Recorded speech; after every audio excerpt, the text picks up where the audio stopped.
বাংলাদেশের আপডেট সংবাদে আপনাদেরকে স্বাগত। শুরুতেই সংবাদ শিরোনাম। শুরুতেই জানিয়ে দেব একটি গুরুত্বপূর্ণ ভয়ঙ্কর সংবাদ।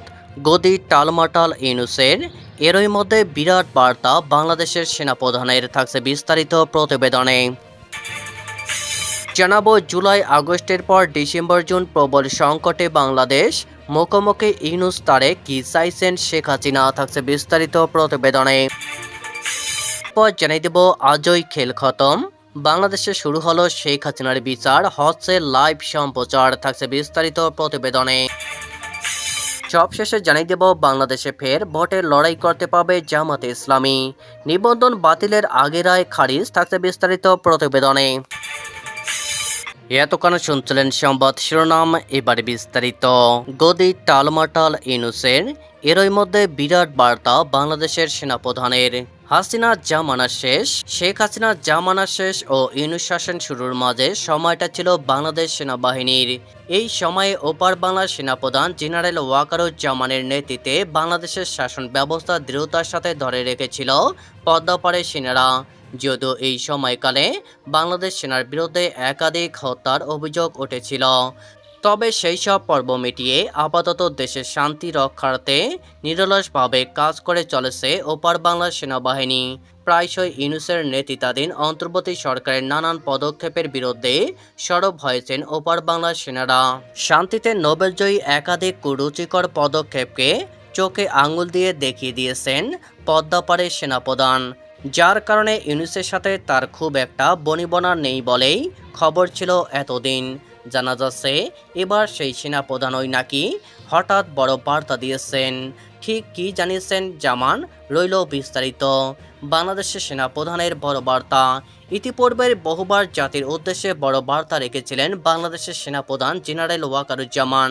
জানা যাচ্ছে সম্প্রতি আন্তর্জাতিক জাতিসংঘ শান্তিরক্ষী দিবস উপলক্ষে চীন মৈত্রী সম্মেলন কেন্দ্রে এক অনুষ্ঠানে বক্তব্য রাখতে গিয়ে এবার আরও বড় বার্তা দিয়ে বসলেন ওপার বাংলার সেনাপ্রধান।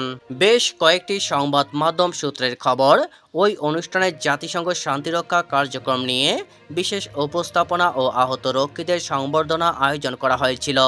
আর সেখানে শান্তিরক্ষা মিশনের দায়িত্ব পালন করতে গিয়ে শহীদ হওয়া 186 জন বীর সেনা জওয়ান ও পুলিশ কর্মীদের গভীর শ্রদ্ধা জানিয়ে জামান বলেন, দেশবাসী তাদের আত্মত্যাগ কখনো ভুলবে না। তারা জীবনের ঝুঁকি নিয়ে দেশের জন্য যে নৈতিকতা ও দক্ষতা প্রদর্শন করেছে তা বাংলাদেশের মর্যাদা অনেকটাই বাড়িয়েছে। এরপরে জামান বলে বসেন, 1988 সাল থেকে বাংলাদেশ জাতিসংঘের শান্তিরক্ষা কার্যক্রমে সক্রিয়ভাবে অংশ নিচ্ছে। বর্তমান সময়ে বিশ্বের 9 দেশে শান্তিরক্ষী হিসাবে নিয়োজিত কর্মীদের মধ্যে বাংলাদেশ সেনাবাহিনীর 4880 জন, বিমান বাহিনীর 396 জন, নৌবাহিনীর 343 জন ও 199 জন পুলিশ কর্মী মিলিয়ে মোট 5180 জন রয়েছে। বাংলাদেশের সাফল্যের কথা বলতে বলতেই সেনাপ্রধান জানান, গোটা বিশ্বে শান্তি প্রতিষ্ঠায় বর্তমানে বাংলাদেশ একটি বিশ্বস্ত ও গ্রহণযোগ্য নাম। বাংলাদেশের বীররা শুধু শান্তি রক্ষায় অংশ নিচ্ছে না, বরং মানবিক উদ্যোগেও এগিয়ে আসছে। দেশের এমন সাফল্যে আমরা সত্যিই গর্বিত। জুলাই আগস্টের পর ডিসেম্বর জুন প্রবল সংকটে বাংলাদেশ, মুখোমুখি ইউনূস তারেক কি চাইছেন শেখ হাসিনা। ঢাকায় বিএনপির বুধবারের তারুণ্যের সমাবেশে যোগ দিয়ে নির্বাচনী এক প্রকার শেষ কথা বলে দিয়েছেন বিএনপির কার্যনির্বাহী চেয়ারম্যান তারেক রহমান।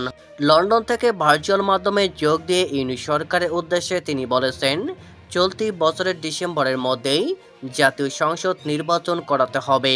হুঁশিয়ারি সুরে আরও বলেছেন, ভোট ডিসেম্বরেই হবে, অর্থাৎ বিএনপি ডিসেম্বরের মধ্যে ভোট করাতে সরকারকে বাধ্য করাবে, এমনই ইঙ্গিত দিয়েছেন খালেদা পুত্র। তারেকের ভাষণের কাছাকাছি সময়ে জাপান সফররত প্রধান উপদেষ্টা মোহাম্মদ ইউনূস টোকিওর এই অনুষ্ঠানে ভাষণে নির্বাচনী সরকারের আগের অবস্থানেই অনড় থেকেছেন। তিনি ফের বলেছেন, ভোট আগামী বছরের জুনের মধ্যে হবে। বাংলাদেশের রাজনৈতিক মহলের একাংশ মনে করছে, ভোটের সময় নিয়ে প্রধান উপদেষ্টা এবং বিএনপির কার্যনির্বাহী চেয়ারম্যানের পাল্টাপাল্টি বক্তব্য আগামী দিনগুলির রাজনীতিকে জটিল করে তুলতে পারে। সরকার এবং বিএনপি দুপক্ষের কথাতেই অবস্থানে অনড় থাকার ইঙ্গিত রয়েছে। খালেদা জিয়ার পার্টি বুধবারের সবার ভিড় দলটির সরকারের বিরুদ্ধে কঠোর অবস্থান নিতে শক্তি যোগাবে বলে মনে করছেন অনেকে। কি চান শেখ হাসিনা? কুরবানির ঈদের পর জুনের মাঝামাঝি সময়ে ঢাকার আন্তর্জাতিক অপরাধ আদালতে শেখ হাসিনা সহ আওয়ামী লীগ নেতাদের বিচার শুরু হবে। অক্টোবরের মধ্যে বিচার শেষ করে সাজা ঘোষণার পরিকল্পনা নিয়ে এগোচ্ছে সরকার পক্ষ, এমনই ইঙ্গিত দিয়েছেন রাষ্ট্রপক্ষের আইনজীবী তাজুল ইসলাম। মোহাম্মদ ইউনূস সরকার ইতিমধ্যেই আওয়ামী লীগের কার্যক্রম নিষিদ্ধ করেছে। হাসিনার বিচারের রায় ঘোষণার পাশাপাশি আওয়ামী লীগকে পার্টি হিসাবে নিষিদ্ধ ঘোষণাও অসম্ভব নয়।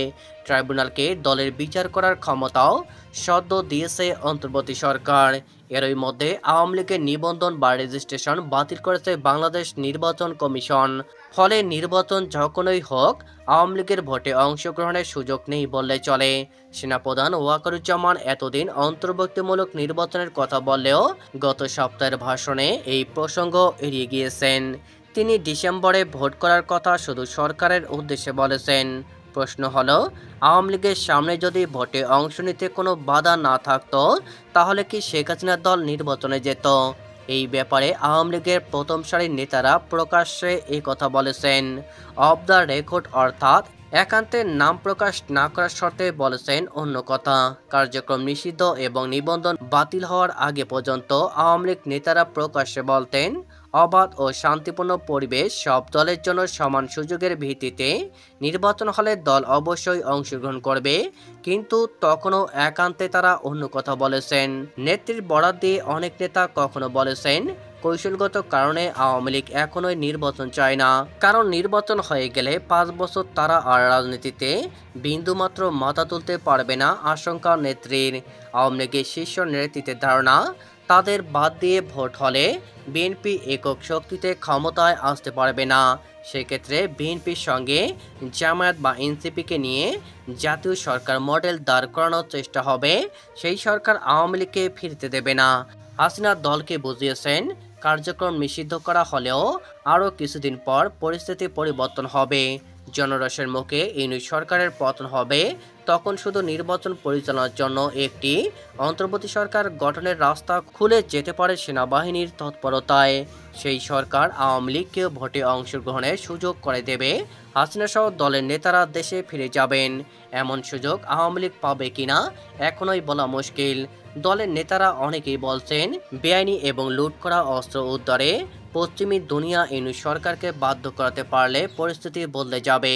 নেতাদের বড় অংশ তখন দেশে ফিরে যাবেন। তারা এখন দেশে ফেরা নিরাপদ মনে করছে না। এক নেতার কথায়, গ্রেপ্তারির ভয় পাই না, আসলে পথে ঘাটে পিটিয়ে মারা, গুম খুনই আসল সমস্যা। এমন ঘটনা শুরু হলে বাকি নেতাকর্মীরা আরও ভয় পেয়ে যাবেন। আওয়ামী লীগ নেতারা এই ব্যাপারে একটি ধারণা বা প্রস্তাব নানা মহলে প্রচার করেছেন। তারা বলছে, অন্তর্বর্তীকালীন জাতীয় সরকার গঠন করা গেলে তারা একটি নিরপেক্ষ বিচার বিভাগীয় তদন্ত কমিটি তৈরি করে দেবে। সেই কমিটি অভিযোগগুলি সত্যাসত্য বিচার করে ফৌজদারি আদালতে বিচারের জন্য সুপারিশ করবে। প্রকৃত অপরাধী সাজা পাবে। তাতে দেশের রাজনৈতিক অস্থিরতা দূর হবে। আজই খেল খতম। বাংলাদেশে শুরু হলো শেখ হাসিনার বিচার, হচ্ছে লাইভ সম্প্রচার। বাংলাদেশে আজ বড় কিছু হতে চলেছে। হাসিনাকে উৎখাত করার পর ক্ষমতায় এখন বাংলাদেশের অন্তর্বর্তী সরকারের প্রধান উপদেষ্টা ডক্টর মোহাম্মদ ইউনূস। তিনি উঠে পড়ে লেগেছেন বাংলাদেশের প্রাক্তন প্রধানমন্ত্রী শেখ হাসিনাকে শুলে চড়ানোর জন্য। সেই লক্ষ্যেই হাসিনার বিরুদ্ধে 200-রও বেশি মামলা করা হয়েছে। আজ রবিবার বাংলাদেশের আন্তর্জাতিক অপরাধ ট্রাইব্যুনালে শেখ হাসিনার বিরুদ্ধে মামলার শুনানি হবে আর বিটিভিতে তার সরাসরি সম্প্রচার করা হবে। বাংলাদেশের ইতিহাসে এই প্রথম কোনো মামলার শুনানি সরাসরি সম্প্রচার হতে চলেছে। বৈষম্যবিরোধী ছাত্র আন্দোলনের মুখে পড়ে গত বছরের 5 আগস্ট গদি ছাড়তে বাধ্য হন শেখ হাসিনা। প্রধানমন্ত্রীর পদ থেকে পদত্যাগ দিয়ে তিনি ভারতে চলে আসতে বাধ্য হন। তার বিরুদ্ধে দুর্নীতি, খুন থেকে শুরু করে যুদ্ধ অপরাধের মতো নানা অভিযোগে আনা হয়েছে। আন্তর্জাতিক অপরাধ ট্রাইব্যুনালে আজ সেই মামলাগুলি শুনানি হবে। হাসিনার মৃত্যুদণ্ডের আবেদন করতে পারে ইউনূস সরকার। এতদিন হাসিনার মামলা শুনানির কোনো ছবি বা সম্প্রচার না হলেও এই প্রথম বিচার প্রক্রিয়া লাইভ টেলিকাস্ট হতে চলছে। বাংলাদেশের আদালতের নির্দেশেই কোনো বিচার প্রক্রিয়া সরাসরি সম্প্রচার হতো না, আজই তার ব্যতিক্রম হতে চলেছে। জানা গিয়েছে সকাল 9:30 থেকে বিচার প্রক্রিয়া শুরু হবে। বাংলাদেশের সংবাদ মাধ্যম বিটিভিতে এর সম্প্রচার করা হবে। আন্তর্জাতিক অপরাধ ট্রাইব্যুনালের প্রসিকিউটর গাজী মোহাম্মদ তামিম বলেন, জুলাই অভ্যুত্থানের সময় মানবতার উপরে যে অত্যাচার হয়েছিল তা নিয়ে শেখ হাসিনা ও আওয়ামী লীগ সরকারের বিরুদ্ধে আনুষ্ঠানিকভাবে চার্জ দাখিল করা হবে। গোটা দেশ এর সাক্ষী থাকবে। তার দাবি, বিচার প্রক্রিয়ার স্বচ্ছতা বজায় রাখার জন্য এই সিদ্ধান্ত নেওয়া হয়েছে। বাংলাদেশের আন্তর্জাতিক ট্রাইব্যুনালের 3 বিচারপতির বেঞ্চ গত ফেব্রুয়ারিতে নির্দেশ দিয়েছিলেন যে এপ্রিল মাসের মধ্যেই শেখ হাসিনার বিরুদ্ধে যাবতীয় তদন্ত শেষ করতে হবে। আন্তর্জাতিক আদালত গ্রেপ্তারি পরোয়ানা জারি করেছিল। অন্যদিকে ইউনিট সরকার ভারতের কাছে হাসিনাকে প্রত্যাবর্তনের দাবি জানিয়েছিল। উল্লেখ্য, কূটনৈতিক সুরক্ষা বলের ভারতে রয়েছেন শেখ হাসিনা। আজ তার মামলার কি শুনানি হয় তাই দেখার বিষয়। বাংলাদেশে ফের ভোটে লড়াই করতে পাবে জামাতে ইসলামী, নিবন্ধন বাতিলের আগের রায় খারিজ। বাংলাদেশে আবার নির্বাচনে প্রতিদ্বন্দ্বিতা করতে পাবে জামাতে ইসলামী। দলটি নির্বাচন কমিশনে নতুন করে নিবন্ধিত করতে রবিবার রায় দিয়েছে দেশের সুপ্রিম কোর্ট। হাইকোর্টের রায়ে দলটির নিবন্ধন 2018 সাল থেকে বাতিল ছিল। রবিবার বাংলাদেশ সুপ্রিম কোর্টের প্রধান বিচারপতি সৈয়দ রিফাত আহমেদের নেতৃত্বাধীন 4 সদস্যের আপিল বেঞ্চ নিবন্ধন ফিরিয়ে দেওয়ার রায় দেয়।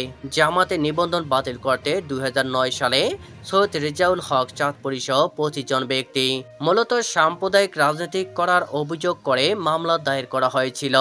দলটির মুক্তিযুদ্ধের বিরোধিতা করাও ছিল মামলার আরেকটি কারণ। 2013 সালের সেই মামলার দায়ে দলটি নিবন্ধন বাতিলের সিদ্ধান্তের বিরুদ্ধে দায়ের হওয়া মামলা আগের রায় বহাল রেখেছিল সুপ্রিম কোর্ট। 2023-এর সেই রায় ঘোষণার সময় জামায়াতের কোনো আইনজীবী আদালতে ছিলেন না। জমানা বদলের পর তারা নতুন করে আপিল করে। শেখ হাসিনা সরকারের পতনের মুখে রাজনৈতিক দল হিসাবে জামায়াতকে সন্ত্রাস দমন আইনে নিষিদ্ধ করা হয়েছিল। অন্তর্বর্তী সরকার ক্ষমতায় আসার অল্প দিনের মাথায় সেই নিষেধাজ্ঞা প্রত্যাহার করে নেওয়া হয়েছিল। ইউনিট সরকার ক্ষমতায় আসার পর জামায়াত আরও অনেক সুবিধা আদায় করেছে। নেতাদের বিরুদ্ধে থাকা শতাধিক মামলা প্রত্যাহার করে নিয়েছে সরকার। আদালতও মুক্তি দিয়েছে বহু জামায়াত নেতাকে।